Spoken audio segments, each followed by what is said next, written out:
Support. The maestro, please!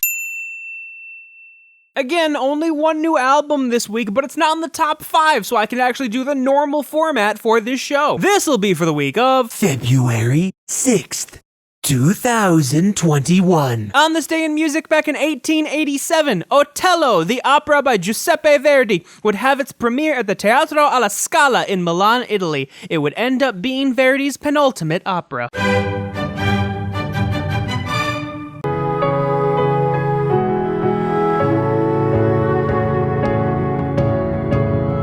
Gotta say, I wasn't expecting one of the co-founders of the Lumineers to pop up on the classical charts, and despite the name, it is a lot of piano, but it is not only piano. Don't mean a thing if it ain't got that swing. You know, the soundtrack to Cowboy Bebop has stayed up there in the top 5 on the jazz charts, probably because of that live-action version they're doing on Netflix that's coming up this year. Singing.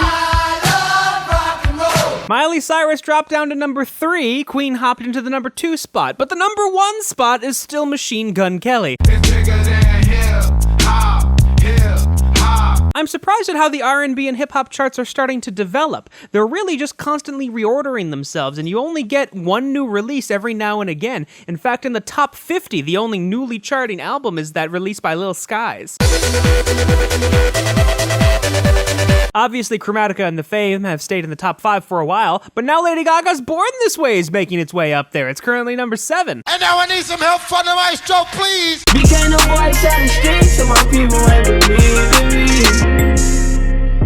I'm supportive of the Only out of the top 5 for a week, it got a little bump thanks to the deluxe edition of this coming out last week.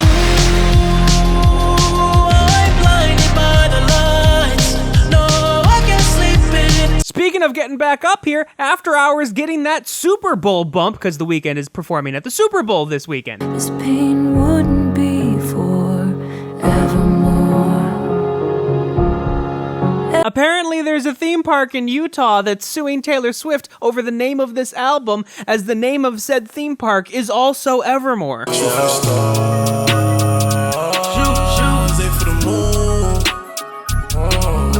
Alright, it is now tied with Post Malone's Hollywood's Bleeding for being the album we've talked about the most on this show. Will it break the record next week? It probably will. I think I'm gonna stay right here tonight, cause I could be dangerous.